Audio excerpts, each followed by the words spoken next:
said before, a game where we stopped the bleeding a little bit, at least kept a shutout. When you looked at the data, rewatched the game, had a lot of big chances up over three in expected goals for us, but also recognized Red Bull was up over three in expected goals too. So still things we can clean up on the defensive side as well. It's rare that you see a 0-0 with over three expected goals for each team. But you have to find the positives and give the guys credit. I thought Andrew Rick did a good job in goal for us, made a few key saves, had a couple chances with Danny at the knockdown that Leon gives him. Jack McGlynn plays a great ball for the breakaway with Danny, and Ty gets the rebound, and it just didn't go in for us on the day. But again, it's not going to be instant for us to get out of this hole that we've dug ourselves in. And now we have to regroup and go again against a Toronto team that is also hungry for a win. Played them once already this year, a game where both teams had chances. We'll put a team on the field that can go out there and bring points back to Philadelphia. But we know we have to improve and get better now as we go into the final 12 games of the season, 6 home, 6 away. Thanks, Jim. Jonathan Tannenwald. Thanks, Nico. Jim, the list remains long. We'll probably start there. Andre Blake, Mike Lure, Jesus Bueno, Jose Martinez. Bueno will be back. Ure will be back. Bedoya can play a little bit of a bigger role in the game, which is helpful. Andre trained today with the team, which was a positive. Still have a meeting with him after this and see exactly where he's at. Still have one more training session. Then we'll make a decision and an assessment there. Jose is still coming back from Venezuela. Hopefully he can make the trip and go with us there to at least help off the bench. So getting stronger, but not at full strength, Jonathan. That would be the best way to put it, but getting stronger. I don't want to get this out of the way because I figure I might not be the only one asked. Greg Berhalter lost his job yesterday. Yeah. Your friend Jesse Marsh is also doing very well out there in the world. I was wondering if you had any thoughts on all that. Well, look, anytime anybody loses their job, it's difficult and it's tough. I know Greg as a friend. I know BJ Callahan as a friend and a former colleague. So I know how much they put into the job, the hours that they spend, the desire to win, to take a group forward. I know they gave everything for that cause. Things didn't go as planned at the Copa America.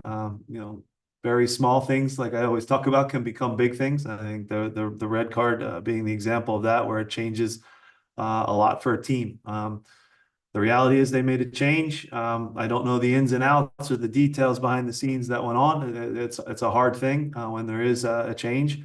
Now there's an opportunity going towards 2026 to make a decision, and it's a really big decision. I've met Matt Crocker before. I know he is a very detail-oriented, process-oriented, smart guy. So hopefully they can hire a coach that can, take this group that is a very talented group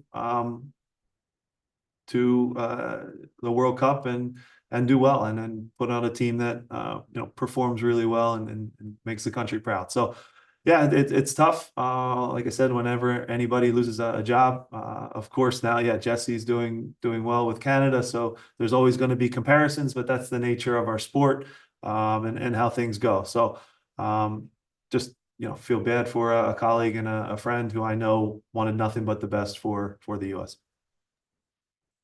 Back to George. Hey, Jim. You guys haven't had a problem scoring on the road this year. I wonder if what you think is behind that ability to score on the road versus the inability to score at home at times. Yeah, it is strange, Matt. You're right. Put up 3 goals quite a bit, 2 goals, which is usually enough to take points on the road, but just haven't been solid enough defensively. And you've heard me say that now for a lot of games. So I don't know what it is, what's causing the goals to go in on the road, and maybe a tenseness in front of goal at home. But it's something we have to fight through. And when we do get leads on the road, it is hard to close games out because teams throw a lot of numbers forward. But we have to be a little bit more strong and stable, bend, but don't break. And look, this game against Toronto is a big one for both teams. We're both struggling, both not where we want to be. I think both have more quality within their group than the point total shows. But I've said it before, you are what your record says you are, and we have to find a way to get a result. And it starts with continuing to score goals on the road, but then being sound defensively to close the game out. Just Go, to Tim. get back briefly, to the Andre question of where he's at. Does Andrew's performance give you any pause in making sure you don't have to rush someone like Andre back? How does that factor in, do you think? No, we're at our best when Andre's back, and it's great what Andrew's done, the experience that he's gaining. But if we're going to go anywhere and go on a run, I think you guys all understand it has to be with our best players on the field, and Andre is one of our best players. If he's ready, he'll play. Joe, Pansy? Hey Jim, how are you? Hi. You've mentioned, I think during the last time US soccer went through this, kind of do whatever it takes to have success in 2026. If an international boss or even someone from within MLS gets hired and they ask you to be on staff and kind of help get to that point, would you still consider that? Yeah, look, Joe, my full focus right now is getting us out of the hole that we've dug and improving the Philadelphia Union, getting ourselves into the playoffs. Is it flattering to even have your name brought up like it was in the past? Absolutely. I've said it before. I'd be willing to do anything to try to help.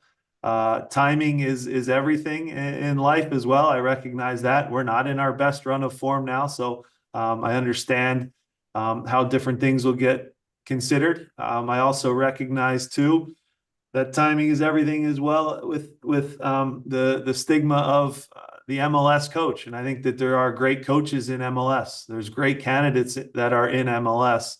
However, people associated with our league right now because of the past or maybe aren't going to get the same consideration or get the same positivity around them moving forward. That doesn't mean an MLS coach can't go in there and do a great job. But the perception will be negative if that is where it lands. So I'm just like you guys. If Jurgen Klopp is available to do it and wants to do it, you don't need an interview process for that. That's the guy. But the reality is I don't know how serious that is. So again, Matt Crocker is great at what he does. I think that he will have a decision and a process to go through. I'm sure they'll go through it in a very thorough way and hopefully make the right decision. And then, the U.S. does great in the 2026 World Cup. Jose Nunez? Hi, Jim. Wanted to ask you about and circle back on Andrew Rick and his performance, certainly against New York, but overall his body of work and really the rise he's had over this year, right, of being part of the roster for CONCACAF and eventually signing his deal, et cetera. I guess what is the updated depth chart in terms of the goalkeepers there with everything you have seen from Andrew and Oliver this year? Yeah, look, Andrew's taking a big step forward. You never really know until you get live action in an MLS game. Is it probably still too fast for Andrew? Probably. We put him in, like I've said before, we put him and Oliver in maybe some unfair moments with the things that we've asked them to do right away. So again, I think it's clear right now, just from the way we've chosen things. It's Andre is the one. Andrew's behind him. Oliver's working hard as the third, and then Holden is number 4. So, look, Andrew's done a great job. Worked hard in the academy, got his contract, played some Union 2 games, got some experience there, did a good job. Had some good moments in first team games. Had some, I'd say, teachable moments also in the first team games where I think he learns. But goalkeeper is a brutal, cutthroat position in that when you're called upon, you have to be ready. It's unlike any other position in that, you can make a mistake as a center back and a striker can miss. If you make a mistake as a goalkeeper, everybody sees it and everybody remembers it, and it's hard that way. So yeah, he's done a good job, and will continue to get better, I think, as time goes by. I just wish, like I said before, we were playing a little bit better, a little more confident, a little more stable defensively as a group, so that the test wouldn't be, 12 to 15 a game. I wish it was around 2 or 3 a game, that he has to make a play. So we'll try and get that better as the season goes on now in the last 12 games. But overall, Andrew's done a good job for us. Thank you. Safe travels. Thanks. Jillian Almoney. Hi, Jim. With Nate Harriel gone now for the Olympics, both right and left back positions are thin. So what is the plan if either Olivier or Kai are unable to go? And has there been discussion about either Frankie Westfield or Verdesio being available should something like that happen? Yeah, we are a little thin at the outside back spot. Nathan gives you that, flexibility where he can jump in at center back, he can play right back. Olivier will come in and give us some good performances. I know that. He's been waiting to do so, and I think we'll step up in a big way. Kai has been kind of an Iron Man at left back through the years. If there is an emergency, an interview, or an injury, I should say, sorry, an injury, then you have a situation where, we've discussed things, whether you're up a goal, whether you're down a goal, some different things that we could do in their absence. You could play with wing backs, guys like, Bedoya and Quinn Sullivan could jump out there on the right in an emergency. The left gets a little tricky, but, we'll have to be creative and find solutions when there's no perfect one on paper. We've trained for the most part this week with 14 guys. So, we have to make do with what we have and find a way to play a guy out of position, but also protect him a little bit and give him a chance for success. Ronald Bloom. Hey, Jim, Ron Blum from AP. Hi. In U.S. soccer with the coaching job, are there aspects of the American soccer system that make it harder for someone coming from Europe to coach the team to get a handle of everything that's at stake in the job versus an American coach? Look, I think our soccer landscape here is complex. It's unique. Our league is maybe different than others, but I still think that there's great American coaches, just like there's great international coaches. And I say it all the time.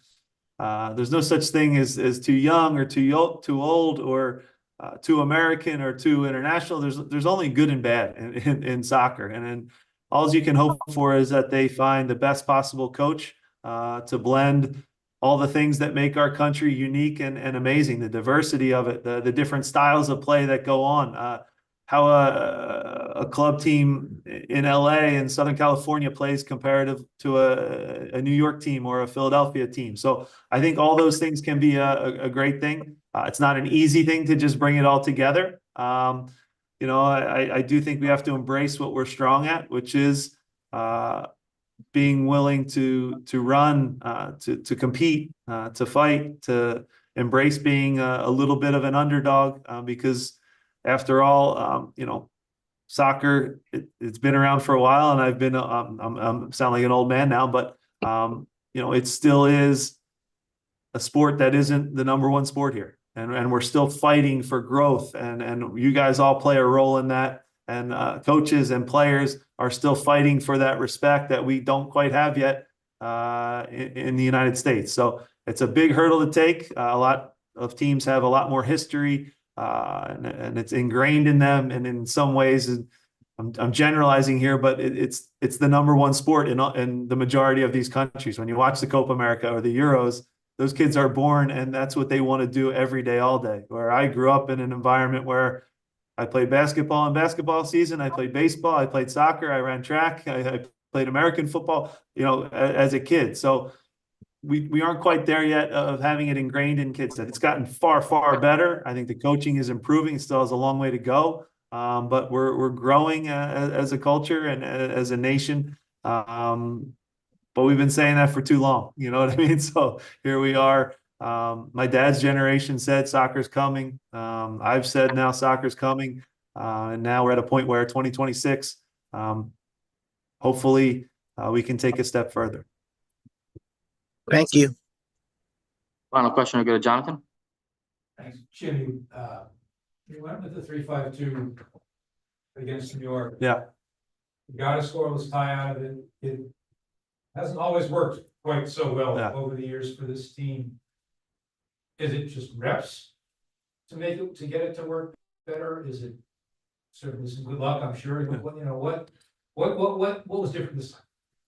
It's a lot of things. I think, Jonathan. I think personnel too. You know, we're not a team that has prototypical wingbacks. You know what I mean? You know, Kai, I would say is a great passer of the ball, but he's a defense first guy. You know, when you think about Nathan, he's a defense first guy. Even Mbaizo, defense first, compared to, you know, throw out a team in the league, throw out Cincinnati. You know, their wingbacks they're attack first guys. You know, they're dribblers.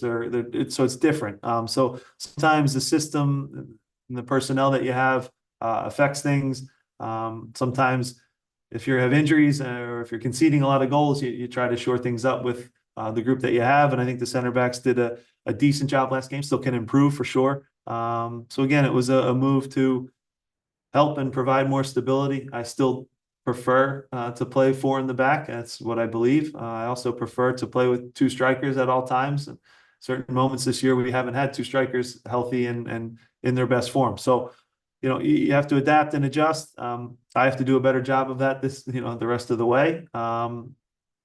Whoever is here and healthy and available, I have to pick the right guys. Because again, the urgency has to be there with 6 home, 6 away. Still being in it and controlling our own destiny, but it's going to be hard, no question about it. And it needs to be 3 points rather than 1, you know, moving forward. Leon play left back. Leon could play left back in a pinch too. Yeah, that's another name that could easily go out there and do it athletically, you know, has done it in the past. So again, there are some moving parts and guys can jump in different spots. But yeah, it goes into Jack Elliott could play striker if we wanted, but you know, it's not kind of the ideal situation.